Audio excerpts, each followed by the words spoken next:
What's up guys, my name's Dychronic, your host here on this Destiny 2 video, and today we're going to be showing you where the, hey, do a thing. We're going to show you where the Xur is for July 12, 2019. I'm going to show you his location, as well as his inventory, his roles, and my opinions about every single one of these items. So, first and foremost, he can be found on the planet, I keep calling it a planet, I nearly called it a planet, a celestial body Titan. Just go over to the rig, make your way down over here, in this little hut right here, you can find the Xur. It should be pretty straightforward. Usually some people huddled around him. Star-Lord and Hubbies will stay around here until you guys get here, so don't worry about that. Just find them and you'll find the Xur.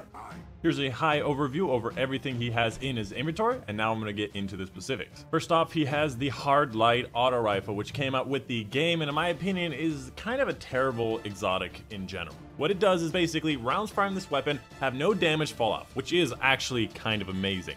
Over-penetrates target and ricochets off hard surfaces, and the best part about it is the projectile damage is increased after the bounce. So if you can find a little spot where you can bounce stuff off the walls and get some hits into enemies, you can actually start doing like 2-4 times the damage, which is actually a lot of damage. So it might actually be decent at doing extra boss damage, but with special weapons and heavy weapons, it's really not necessary. You can also change the weapon type damage, which is the main part about this weapon, is that you just hold down the reload button and you can actually just change what damage type it is, from Arc, Solar, and Void. You can literally pick whatever you want. It's decent at match game, but its recoil pattern and stability is just so hard to control. Even though it has like infinite range, it's still not something that I would really recommend. Overall, as far as exotics go, I would probably put this thing at around like 3 or 4 out of 10. It's really not that good.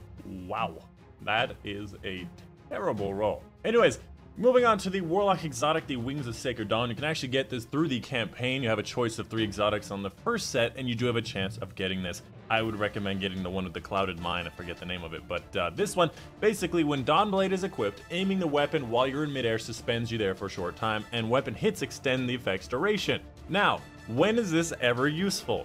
Never. You're never going to find that this is useful unless you're using Attunement of Sky, where you actually get benefits from shooting people in midair. You actually get grenade and melee energy, but you can kind of just fly through the air anyways, and you still get good accuracy while you're flying through the air. So it's really not important, and it kind of just leaves you vulnerable because enemy can shoot you without you moving anywhere. So as far as exotics go, this thing is like a 2 or 3 out of 10. It has no purpose. It's just pretty, and also has an ornament that's kind of the same. As far as the roll goes, it's also terrible. SMG sidearm grenade launcher, you don't need unflinching for any of these things, and nobody really uses them. Although SMG might have a use, third column is also really bad. You need special ammo finder in this third column for PvE purposes, but overall, that's my opinion. Moving over to the Hunter exotic known as GEMINI Jester, and its exotic perk basically allows your dodging to disorient nearby enemies and temporarily disable their radar. Now, if you've ever been in Crucible and all of a sudden like you hear the beep beep beep and then your radar turns off and there's like a bit of a flash across your screen, that is GEMINI Jester, and it disables your radar for like 5 to 10 seconds or something. So it's actually pretty useful. And during the Revelry, I saw a guy go in with the class recharge, and he was just dodging the entire time. My entire team had radar for maybe 20% of that match, and it was really annoying. And it's actually a decent way to handle things in PvP for the Hunter. However, I would still say that Shards of Galanor or the Raiden Flux is probably going to be a better option for you.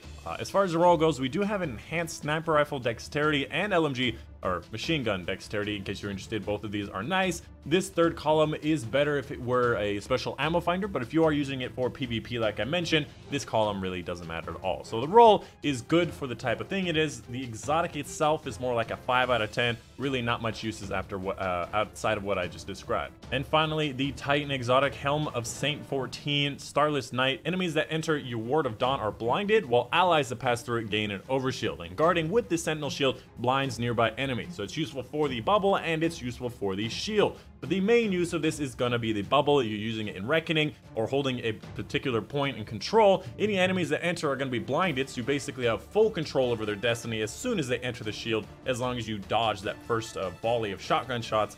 And just in general, it's helpful at blocking melee attacks from enemies, and you can survive pretty indefinitely inside, and you keep getting overshields by going in and out. It's actually really nice to have if you're using bubble, when bubble is actually useful. As far as the perks go, all 3 of these are really nice to have. Ashes to Assets, Heavy Lifting, Light Reactor, these are all things that are really useful, and Machine Gun and Sniper Reserves are definitely something that are useful to have on a helmet It is a very good roll on a kind of above average to averaging exotic. As far as exotics go, I might rate this one like a 6 or 7 out of 10.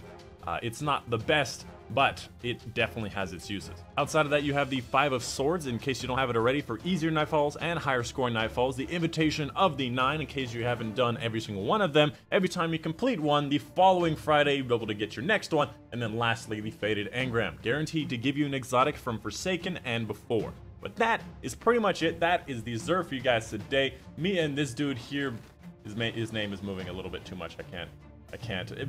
Me and Bladen here, we're gonna be dancing next to the Xur. So if you don't know where we are, we're gonna be dancing here. I'll be cleaning up because, you know, people dancing makes a lot of footprint. But that's it. That's the end of the video. Hope you guys do enjoy it. I hope to see this guy in the comments down below because he seems to know who I am. But that's it. My name's been Dychronic, and I will see you guys on the next one.